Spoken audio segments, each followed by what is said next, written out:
Today's episode of Chicago Bears Now is presented by Roan. Are you tired of dress shirts that are uncomfortable, stiff, and really don't even fit you properly? Well, Roan has stepped up to the plate, and you can get 20% off your first order when you go to roan.com/chatsports and use code chatsports. That gets you 20% off at checkout. Coming up, the Smokin' Jay rumor heads are back. I know some of you guys have been asking for them to return, and if you're a new subscriber and unaware of what Smokin' Jays are, Smokin' Jay Cutler, here's our Smokin' Jay rumor meter. It is rumor SZN. If there's 0 Smokin' Jays on a story, it is fake news, not going to happen. 1 Smokin' Jay, it's barely true, kind of a pun on words there. Could happen, but it's unlikely. 2 Smokin' Jays, firmly in that rumor realm. People are definitely talking. 3 Smokin' Jays, it's pretty likely, but nothing's a guarantee. Better than 50% chance, I'd say. And then 4 Smokin' Jays, bear down because it is going to happen. So let's get into our Bears rumors roundup here on a Thursday. Are the Bears keeping Justin Fields for 2023? I think so. 4 Smokin' Jays, I feel very, very confident. Can't say with 100% certainty, but I'd say about 99%, and that's close enough to 4 Smokin' Jays for me. Bear down. Albert Breer hopped on the Rich Eisen Show this week and told Eisen that he expects Chicago to keep Fields, thinks that they'll try to trade the number 1 pick and move down. Several quarterback-needy teams are selecting in the top 10, and there's some other potential sleepers outside of the top 10 that could be looking to move up to draft a quarterback. Albert Breer had this to say, quote, "My sense is that they're going to move forward with Justin Fields and try to trade the first pick. Could that change based on their evaluation of Bryce Young, C.J. Stroud, Will Levis, and Anthony Richardson? Sure, but I've talked to enough people there that feel like there wasn't enough around Justin to get a really clean evaluation on him last year, and given what he had, what he did was really, really impressive." And that's kind of been the point I've made all along, is that is Justin Fields a perfect product? Is he a finished product? Should we want more, and do we need to see more? Absolutely. But with what the Bears put around him kind of in this transition year, the first year of Flus and Poles, he managed pretty well. Yeah, the volume as a passer, it's way too low. There's no doubt about it. The completion percentage needs to get up at least to that kind of 63 level, I would say. And obviously, he's got to be at least a 3,000-yard passer next year. But 17 touchdowns, 11 picks, managed games pretty well. Quarterback rating over 85, a tick below average, I'd say. 90 is kind of average, a tick above average. So definitely not bad, definitely improvement there. And obviously his ability to be a super dangerous runner was on full display, and he obviously had to run more than he or the Bears would have wanted him to this year, because they just didn't have enough receivers that could separate, and the offensive line definitely would break down quite a bit in pass protection. I fully expect Fields to be here. He's going to be this team's quarterback, at least for next year, I believe. And then, beyond that, we'll have to wait and see. But I think everyone's on the same page. Get some weapons around him. Keep retooling the roster. You have needs on both sides of the ball. Last thing you need to do is worry about quarterback for this year. And if you start addressing those needs and the quarterback play doesn't take a step that you deem acceptable, then we can revisit this conversation next offseason. But for now, I think Justin Fields is the guy. If you expect Justin Fields to start in 2023, if you're backing him, if that's your quarterback, because he's my quarterback, type JF1 down in the comment section below. I expect hundreds of JF1 comments on today's video. Appreciate today's sponsor, Roan, for providing sponsorship on today's show. I'm rocking their commuter shirt right now. Very comfortable, very breathable. Men's closets were due for a radical reinvention, and Roan stepped up to the challenge. Roan's commuter collection is the most comfortable, breathable, and flexible set of products known to man, and here is why. Roan helps you get ready for any occasion with the commuter collection, which offers the world's most comfortable pants, dress shirts, quarter zips, and polos. You never have to worry about what to wear when you have the Roan commuter collection.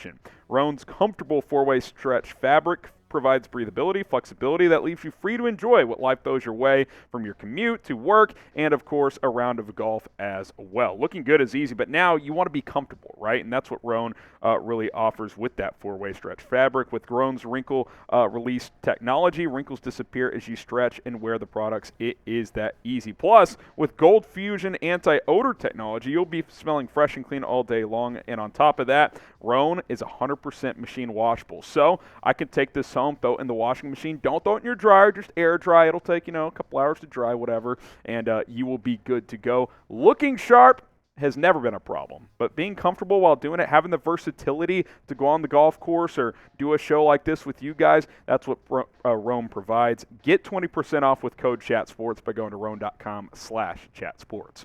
All right, let's go to our second Bears Rumors Roundup story, which is kind of part two on that first one. Albert Breer mentioned it. So are the Bears trading the number one pick then if they're keeping Justin Fields?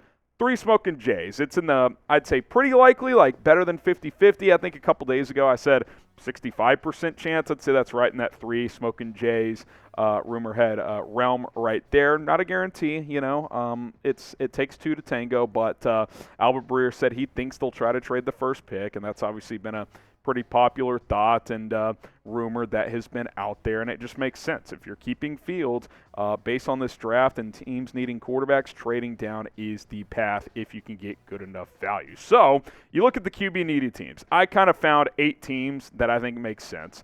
The Houston Texans, who have the number 2 pick, also have the number 12 pick of note. The Indianapolis Colts, who have the 4th pick. The Raiders, who have the number 7 pick. More thoughts on them in a second, by the way. I think before yesterday, they were not really a team that would trade up, but now I think they could be. The Atlanta Falcons with the 8th pick. They're kind of a dark horse. They might ride with Desmond Ridder for a year. We'll see. Carolina Panthers, 9th pick. I think they're a team to watch. Jets with the 13th pick. I think they'd prefer a vet, but we'll see.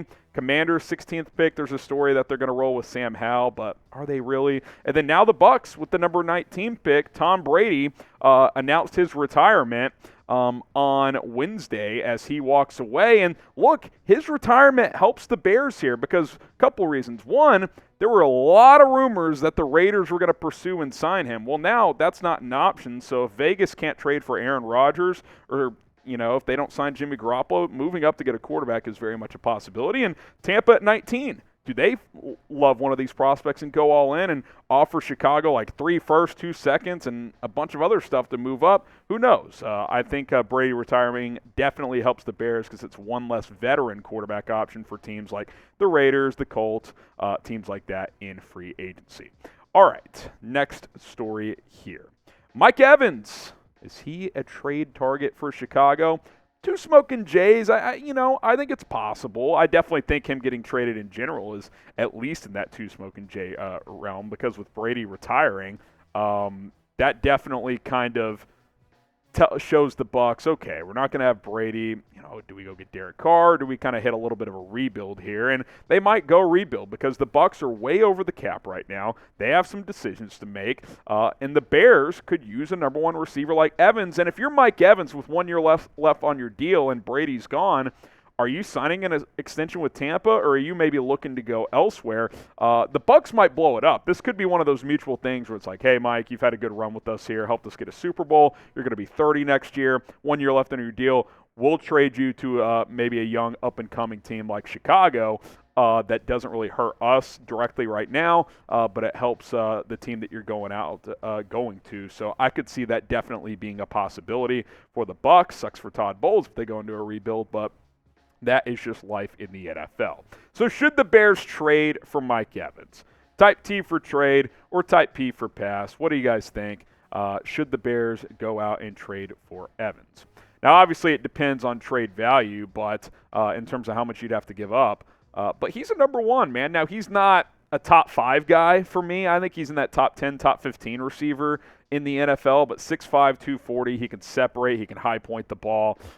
He's been a touchdown machine. This year, not as much, but the Bucs just had real big red zone issues. Offensive line couldn't protect, but he still had 1,100 yards. I mean, he's been very consistent. He's kind of been 67 to 80 catches for 1,100 yards and 10 touchdowns on average. That's pretty much what he's been for the last 4 years. And again, you don't have that number 1 guy. You got Mooney and Claypool, who are kind of 2s and 3s, that level.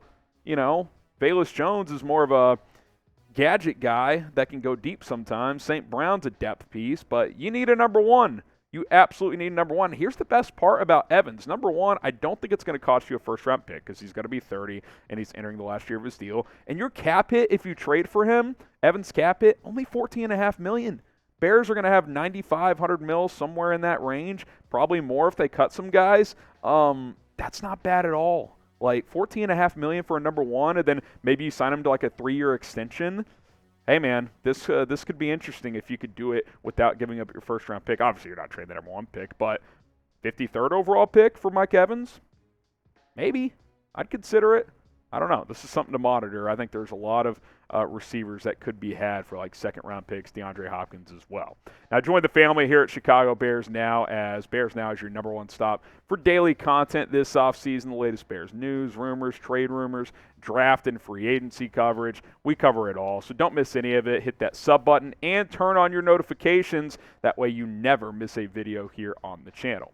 Before we get out of here, I want to talk about the Senior Bowl just a little bit. Haven't had a chance to, but practice is ongoing this week. And Luke Getsy, the head coach of the American team, it's American versus National, game is this Saturday, but practices have been ongoing this week. And, you know, we've started to read and kind of learn about some of these guys a little bit more. So just thought I'd take a look at 20 players real quick at key positions of need to keep an eye on. Jaden Reed, Michigan State wide receiver, as we look at a few receivers here, he is apparently tore it up this week. He's really improved his stock. Rashee Rice out of SMU, there's been kind of conflicting reports here. Some say he looked good, some say not as good as expected, so we'll see how he performs in the game. Iowa State's Xavier Hutchinson, I like him a lot as like a third-round guy maybe. Tank Dell, kind of a gadget guy, but really good route runner, good speed. He's 5'8", so some limitations there, but can really get open. And Michael Wilson, a guy that wasn't really on my radar, has had a really strong week as well, the receiver out of Stanford.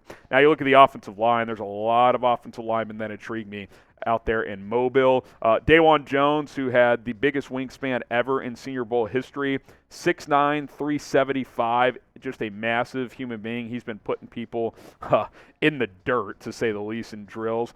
Darnell White, the tackle out of Tennessee as well. He's had a strong week so far. Jalen Duncan's a player I'm intrigued with. Matthew Bergeron and Warren McClendon, some other tackles to keep an eye on.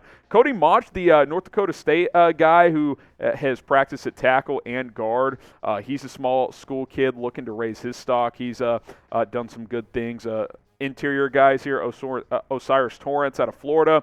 Steve Avila, who I've watched pretty close for a couple of years out of my alma mater, TCU, was a center until this year. They moved him to guard. He's had a strong week, and he's got that positional versatility, so I think he's going to be an intriguing guy. John Michael Schmitz has had a great week at center. I think he's the best center in this draft. And then Olu Oluwatimi hasn't had a great week, but I still think is a quality center in this draft. And then some defensive linemen, a few guys to watch. Isaiah Foskey, edge out of Notre Dame. He's had a good week. KJ Henry's an intriguing name. You know, obviously Brian Bresee and Miles Murphy are drawing attention as Clemson defensive linemen, but Henry is a guy that could improve his stock. Derek Hall is a player we've taken in a couple of mock drafts.